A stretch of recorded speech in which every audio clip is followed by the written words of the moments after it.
then I be taking your bitch. What's going on, y'all? It's your boy Jay Ortiz. I'm here with my big bro Johnny Full Throttle. and you're now tuned in to Ortiz Brothers on Sports. Hotep bringing that first subject. Celtics buzzer beater against the Cavs. Yo, that was crazy. Like, it was very unexpected. I turned the game off. You feel me? I turned that shit off quick. Like, I was like, it was 77-56 in the third. I was like, this shit is over. Series over. I was like, it's over. Like, the funny thing is, I was having a debate with my step pop earlier. He was like, how much, Johnny said the step pop, like it's not our step pop. Yeah, well, our step pop, whatever. But he was saying, oh, it's not about how they lose, it's how much they're going to lose by. I was like, to be honest with you, I think Celtics would give up a better series without Isaiah Thomas because he's been the weakest link on that series. They kept on bullying him. He's too small. He can't play no defense against somebody. So I agree, man. Like literally, he was the weak link as far as on defense. I mean, he gives you a that scoring boost, but he was on a limb. So with a bad hip, he's not scoring for you, and he's slow on defense, and he's small. But they also had the plan where they put people like LeBron on him, so he got somebody that can move with him. That's right. No, it was a wrap. Like, but shout out to Avery Bradley because that was a clutch shot. Yeah, Avery Bradley and Marcus Smart went off. Yeah, Marcus Smart. LeVar Ball versus Christine Leahy. I think she was definitely trying to play like the victim white girl. Definitely using. It was just weird. Like she tried to say he threatened her. It was real weird. You can kind of tell them how it started. It started, you could tell 2 weeks prior or a week prior to him being on the show. Christine Leahy tried to say that Lonzo is scared of his own dad, and that's why he don't say nothing. And so you could tell LeVar already had intentions. That's right. So it was some tension building because she was talking shit about his family. I get it. So when she tried to put her that big baller brand don't cater to women, he wasn't trying to hear it, period. He wasn't trying to hear from her. That's why I was like, I don't want to hear from you. I only listen to, what's his name? Cowherd. That's the only person I don't really got to talk to you. I'm not here for you. For her to play victim is like, no, he wasn't coming at big baller brand don't cater to women. At the end of the day, most sports brands, they got women's clothing, but they don't push it. That's true, but not even that. My thing was more or less, don't try to say that man was threatening. Yes. We all watched it on TV. He said, I mean, when you talk ish about people, that he said bad stuff comes to you, or he said stuff comes to you. Yeah, stuff comes to you. And she was like, oh, so are you threatening me? He obviously said, you're talking ish about me. I'm on your show. I'm not going to talk to you. Like, you feel me? Always bad karma. Right, it's karma about it. You wanted to interview me. I'm not giving you that opportunity. Like, she was trying to make it, now you ain't catering to women. She was just trying to make it. She just basically tried to say that he was threatening her, though. And that was the disturbing part. Because it's like, you're trying to use the white privilege and play this victim white lady. We all watch the shit. Like, don't try to do that. You feel me? That's not cool at all. And, shout out to LeVar Ball. He kept his cool. He just said, stay in your lane. You feel me? And that was that. And you said you might be a good reporter, but not towards me. Jose Utagadi gets punched by Darrell Uncle. Yo, I'm pretty sure that's not how y'all say his name. You feel me? Hotep thought he was Spanish real quick. But, yo, I'm mixed with that, with what went on. Just to kind of, if y'all weren't filled in, Andre Darrell fought Jose this past weekend. And Jose actually... he hit Andre Darrell after the bell twice though. Yeah. The second one he resulted in a knockdown though. He was like knocked out. Leon gets into the ring and I guess he's very upset and he walks up to Jose and punches him with his bare hand. I thought that he was definitely wrong for doing it. But I get where he was coming from. Like, yo, you just knocked out my nephew. You hit him twice, basically illegally. It goes back from Arthur Abraham, but at the end of the day, I believe Andre Darrell was trying to cop out. He was getting his ass whooped the whole time. This is true. He was doing pretty much everything. When you throw combinations, it's like sometimes you can't stop yourself. You throw a combination, you throw 4 punches at a time. It's hard to stop yourself when it's a barrier. When you can't sometimes hear the bell. Yeah, but the only thing is, that there's 10 seconds left in the round. But yeah, you throwing a combination, and then I look at it like Andre Darrell. I believe he got dropped, but I believe he wasn't unconscious and he could have continued. Yeah, but then he knew that if he didn't continue, that they would disqualify him, which they did, and he would get a win. Exactly. So that part right there, that was some nut shit by Andre Darrell. You feel me? Definitely lost some respect, but your uncle's tougher than you. You feel me? Gervonta Davis TKO Liam Walsh. Tank doing what he's supposed to do. Like, third round, he dominated the fight. Congrats to Gervonta Davis' team. hey, B-More, y'all might be on, man. Y'all might really got to start because y'all thought y'all had Melo. Mm-hmm. Y'all might really have a champion, y'all. Like, B-More might be on. But that's what I'm saying. He might be on for a long time. Like, they thought the Melo shit was going down. Melo disappointed them. Like, Gervonta is the real deal, y'all. And I'm really excited to see what he's got coming, man. Terrence Crawford versus Felix Diaz.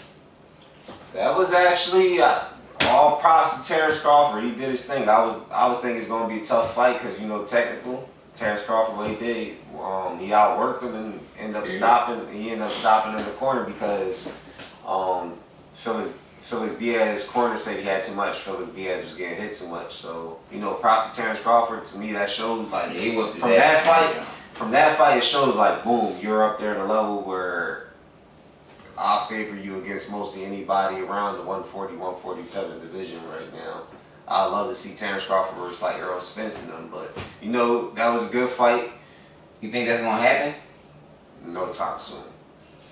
But boxing, man, y'all be killing it. Y'all be wondering why y'all lose fans. Like it be boxers that should be fighting when they're 25 and 26 years old, so that we can see the best fight. Y'all fucking drag it out to 30. Terrence Crawford gonna be 38 and Errol Spence gonna be 36, and they gonna be finally fighting. Like, it's the promoters. That's all it's about. They'll fight each other. You put the right money in their face. That's versus boxing, but you deal with promoters behind the scene. So salute to Terrence Crawford. Love to see what's his next move. Hopefully he gets to Pacquiao or to Keith Thurman. Michael Bennett versus Stephen A. Smith.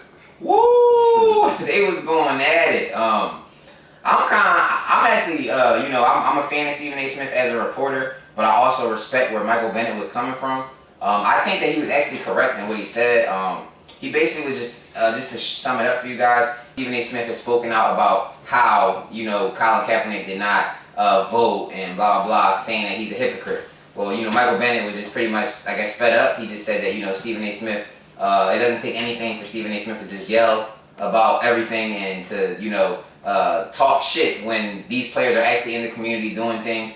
Michael Bennett's opinion, I actually agree 100% with. I was at a time where where Michael Bennett got mad because Stephen A. Smith keep on dissing Kaepernick when he's trying to get the Seahawks to sign him. But it's also like I get the whole community thing. I believe they both go out, even though athletes do more than what's shown. Right. But here's where I get where it comes to reporters like the Skip Bayless and Stephen A. Smith. I like their personalities, but they can't do 95% what the athletes do when they talk shit.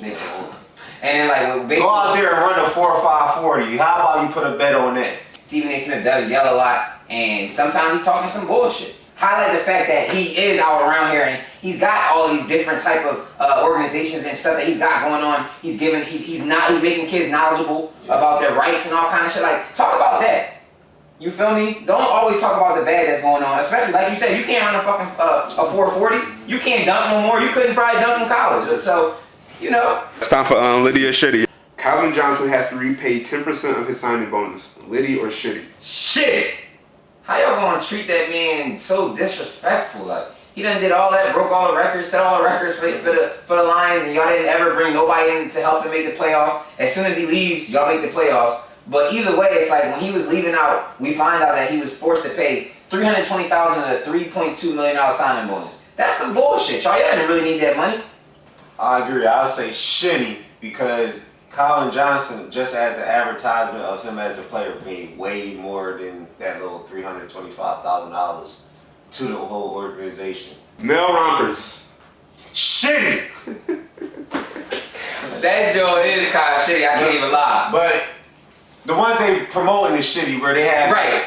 One piece and they shorts come up to like right there. You mean like that's how there are some so-called male rompers that's wearable like one piece suits. Like I'm gonna be honest, I got some shit ahead of me. I got this clothing line coming out, and I got one pieces. I've been thinking of male one pieces for a long ass time, but my Jones ain't short to the T and all that. But I mean, I think that it just depends on your swag for how you wearing it. You know what I'm saying? They had Cam Newton wear it. I wouldn't have wore that one. It was a floral joint.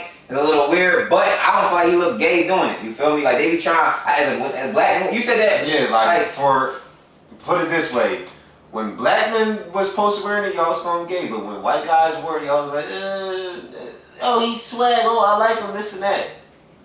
Maybe. Message. And that's real shit because like if you see like a David Beckham type dude in a comb over, you feel me? He got on the joint. I do see. This is going for my Instagram. I see girls posting it like with the heart eyes, like, oh, I might have to take me a man in the male romper. But then you see a black guy do it, he automatically gay. Mm-hmm. What's up with that, ladies? Can I get a? You mean can y'all answer that? Cause that's some bullshit, can it? T. Wayne. Shit. How you gonna come out with that 10 years late? Shitty.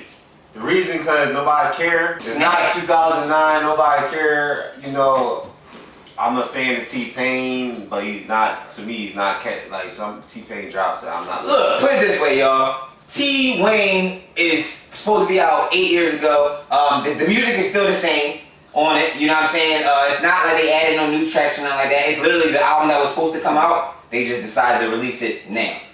That's completely shitty. My ears were not prepared to hear that. Not to say the music is outdated because if it's legendary music, it's timeless. But that shit ain't. You know what I mean? Yourself listen to I Can't Believe It. She all on me, on me. But that was cool because it's a throwback. When he just dropping that, you like, get the fuck out of here. Drake set record for most Billboard Award won. Yo, he's a dickhead. So look, I'ma say it for him. Drake sets the record for most Billboard Awards won. He won 13 last night. Shitty. Shitty. And I'm not saying that Drake is shitty, but I'm saying how in the hell can there be a Kendrick, a J. Cole, a Chance the Rapper, all of these guys, and Drake's the only one winning all of the hip hop awards? They all come out say Liddy because Kendrick and them was new. Even though I say Kendrick and J. Cole and all of them had a better record, and I like what Chance the Rapper was doing.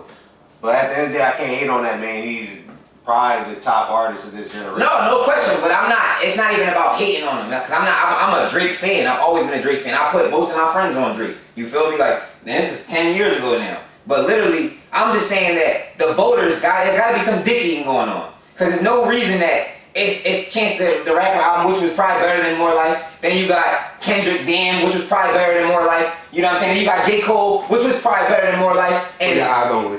For Your Eyes Only, which was probably better than More Life. But More Life gets every single award. How the fuck? That's dicking. The same thing like with females. I think Beyonce won 5. And she probably ain't even released no shit. So at the end of the day, I was like, I'm not gonna hate. He won all the awards. So look, do I agree with all them? Because what's all the categories? There's some categories that's just bullshit, right? But like, it ain't even about that. My thing is, it's not about Drake. He doesn't control who wins. I'm talking about the voters. Yeah. Whoever is the voters is dicking. No reason he should win over all these other artists and should get everything. If Drake got 7 and these other guys got 2, cool. But this man got 13 and they act like the rest of the hip hop world that doesn't exist. Get the fuck out of here. Shout outs. Hey, shout out to my boy Peter Parker. If y'all don't know who he is, he's one of the upcoming. I'm not even gonna call him upcoming no more. He's one of the top film guys in the game. He started with music videos. If y'all seen J. Cole Love Yours, y'all seen Snoop and Mystical New Joint. He's been doing it for a while. But I wanted to shout him out because he actually this past week, he put me in. Shout out to him for giving me a spot on me and Johnny actually a spot on a new I'm Tyrone movie. So he gave us the acting gigs, but this is his first feature film. It will be out by the end of the summer. I've watched this man. It was my roommate when we was in LA. I've watched this man travel back and forth, LA, Philly, back and forth, New York, this, that, and third, to make this shit happen. And I've watched him go as hard as possible and to see his success. And with the movie finally being finished, it's finito, it is done. Now editing and pretty much ready to go. Shout out to Peter Parker, y'all. At Peter Parker Films, if you're an upcoming artist and you need a video, you make sure you follow at Peter Parker. That's the boy right there. Alright, I'm gonna shout out Charles Monroe. He runs the All City Classic basketball game in Philadelphia. So he has the top high school players from around the Philadelphia area play against each other. Go check them out. Top junior, sophomore, freshmen, 8th graders, and women. So go check it out. But that's all we got for this episode of Ortiz Brothers on Sports. It's your boy Jay Ortiz with my big bro Johnny Fourth Rider. And you can follow me at JOrtiz215, Instagram, Twitter, everything. Follow me at Jay Ortiz on Facebook. You can follow my bro. You can follow me, Twitter, Instagram, Full Throttle UIR, and on Facebook, Johnny Full Throttle Ortiz. And you can also follow the show at Ortiz Bros on Sports Instagram, at Ortiz Bros Sports Twitter, and at Ortiz Brothers on Sports Facebook and YouTube. And we out here! Yeah, man. Drake sets record for most billboards. Sets record for most one billboard. Repeat yourself, dick. He never holds creep me in a TV. Yes, a double. Yeah. You know what I'm saying? Like, cause we think cause if you put that in a book. Oh wait, John got something funny he's gonna say when the camera starts on. You can never play fucking poker, dog.